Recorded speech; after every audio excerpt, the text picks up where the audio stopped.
बेटी का जो रिलेशन है ये मुतासर नहीं होता क्या? क्या मतलब? जैसे आपने कहा कि वो मेरे बाप जैसे थे लेकिन मैंने बार बार ठरक बुरी की। अस्सलाम वालेकुम नाज़रीन, मैं हूँ फाइज सुख्तई और आप देख रहे हैं बागी टीवी। आज जो अली ज़फ़र और मीशा शफ़ी के दौरान जो तनाज़ा चल रहा है उस हवाले से कि जो मीशा शफ़ी ने जो अली ज़फ़र के ख़िलाफ़ हद तक इज़्ज़त का दावा किया हुआ है, आज सेशन कोर्ट में जब हम उनकी जो आज पेशी थी उस हवाले से जब हम वहाँ पहुँचे तो मीशा शफ़ी की जानिब से दो ख़वातीन ने आज पेश होना था जिन्होंने मीशा शफ़ी के हक़ में और अली ज़फ़र के ख़िलाफ़ उन्होंने आज वहाँ पर अपने बयानात रिकॉर्ड करवाने थे। जब सुबह कोर्ट में कार्रवाई शुरू हुई तो इफ़त उमर जब कोर्ट में कटहरे में आई तो उनको अंदाज़ा नहीं था कि आज कोर्ट में उनसे किस किस्म के सवाल किए जा सकते हैं। लिहाजा जब उनसे सवाल किए जा रहे थे तो वो बिल्कुल बुखलाई हुई थी। तो एक वक्त तो ऐसा है कि जब वो बिल्कुल कमरा अदालत में ही बिल्कुल ज़मीन पर बैठ गई कि मेरी तबीयत ख़राब है और मुझे चक्कर आ रहे हैं। लिहाजा अदालत को थोड़ी देर के लिए बिल्कुल जो है रोक दी गई कार्रवाई। इसके बाद जब दोबारा कार्रवाई शुरू हुई लिहाजा ये कार्रवाई काफ़ी तवील हो गई। उसके बाद अदालत को बर्खास्त कर दिया गया नेक्स्ट डेट पर। कमरा अदालत की कार्रवाई के बाद जब जो मीशा शफ़ी की तरफ से आई हुई दो ख़वातीन जिसमें इफ़त उमर और अलीना नामी खातून वहाँ पर मौजूद थी, जब वो कमरा अदालत से बाहर आई तो मीडिया ने उनसे कुछ सवाल किए जिसका उन्होंने कुछ जवाब भी दिए, लेकिन कुछ एक ऐसे सवाल भी थे जिनका वो जवाब नहीं दे सकी। उनके साथ जो दूसरी खातून थी अलीना, जो उनका तारफ़ ये है कि इनके वालिद साहब के ख़िलाफ़ नैब में कई केसेस हैं और नैब ने उनको डिक्लेयर किया हुआ है कि ये एक टैक्स चोर हैं। उनसे भी पूछा गया कि आपके वालिद को नैब ने टैक्स चोर डिक्लेयर किया हुआ है, आप इस बारे में क्या कहेंगी? तो उन्होंने ये कहा कि मैं आज मीशा शफ़ी के केस के लिए यहाँ पे आई हूँ, ना कि अपने वालिद के लिए। तो लिहाजा आइए चलते हैं, आपको दिखाते हैं कि वीडियो में और क्या क्या उनसे क्वेश्चन हुए, क्या क्या सवाल हुए, देखते हैं। पर ये बताइएगा कि मीशा शफ़ी आती है पाकिस्तान, वापस चली जाती है, मगर उसके बावजूद अदालत पेश होती है, आप तो पेश होती है, तो आपको क्या उनके हवाले को मायूसी नहीं होती कि वो खुद अदालत में पेश नहीं, अभी अदालत ने उनको दोबारा बुलाया नहीं, जब बुलाएंगे तो वो आ जाएंगे। ऐसा कभी नहीं हुआ कि उनकी ज़रूरत और वो ना आए। अच्छा, बात जगह पर हमने देखा कि बड़ा अनड्यू तौर पर आपने, जैसे अभी आपने हुमायूं के हवाले से कहा कि वो झूठा मुकदमा है, जबकि अभी तक इसके हवाले मैंने से ये तो बिल्कुल नहीं कहा झूठा मुकदमा। नहीं, आपने कहा मुझे लगता है कि अंदाज़ा मुझे लगता है, देखिए मैं कोई यहाँ पे जज नहीं हूँ, मैं तो अपने ख्यालात ही बोल सकती हूँ ना, क्योंकि मुझे कोई वजह नहीं नज़र आती इसकी।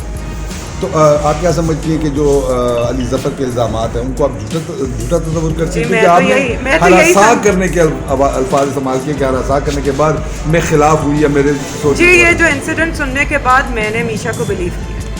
अच्छा इफ़त साहब, ये भी बताइएगा अली ज़फ़र पे जो इल्ज़ाम लगे हैं उसमें जितना मुझे इल्म है कि मीशा साहिबा ने कहा था कि जैमिंग सेशन में मुझे हरास किया 2 दफ़ा। हाँ, तो आप क्या उस जैमिंग सेशन में थी? नहीं।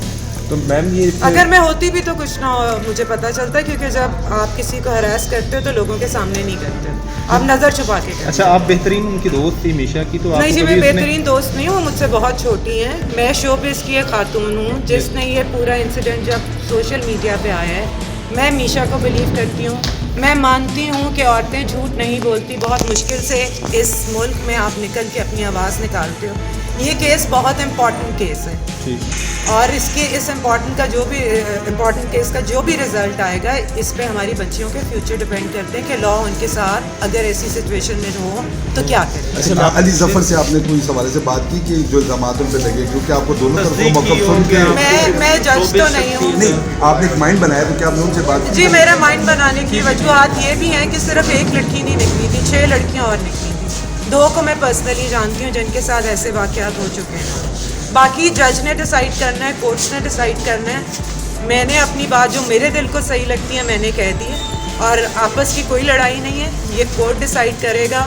और मीशा शफ़ी मुझे सच्ची लगती है, मैं उनके साथ। अच्छा मैडम, एक लास्ट ये भी बता दीजिएगा, आज अदालत में आप थोड़ी थकी हुई भी नज़र आई, क्या आप कॉन्फिडेंट हैं कि एक केस में जितनी बार भी पेश होना पड़ेगा आप होंगी? जी, मेरा एक्चुअली पिछले 1 महीने से कराची में प्ले चल रहा है, मैं ट्रैवल बैक एंड फोर्थ कर रही हूँ। इसका मेरे कॉन्फिडेंस से कोई ताल्लुक नहीं है और मुझे सुबह 9 बजे उठना बहुत मुखालिफ वकील की जानिब से जो सवाल किए, कोई बात नहीं जी, उनका काम है, उनका काम। कोई ऐसा क्वेश्चन जो आपको जी, ऐसे क्वेश्चन हो जाते हैं लेकिन ये उनका काम है, कोई बात नहीं। Thank you so much.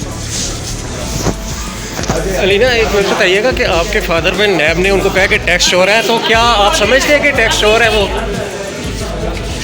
क्यों अलीना, आपके फादर के बारे में कि वो टैक्स चोर है, तो आप इस पर क्या कहेंगे? ये अली ज़फ़र का ट्रायल है मेरे फादर का। नहीं तो बात करने में तो कोई हर्ज नहीं है।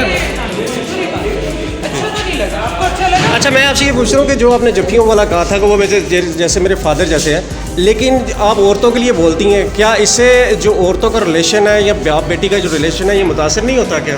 क्या मतलब? जैसे आपने कहा कि वो मेरे बाप जैसे थे लेकिन मैंने बार बार ठरक बुरी की, लेकिन एक ये इस पर थोड़ा सा बता दीजिएगा ना, अपना मौका ज़रा क्लियर कर दें। कोई बात नहीं, आप सच्चे हो जाए ना, इसके सामने सच्चे हो जाए, कितना अच्छा मौका है।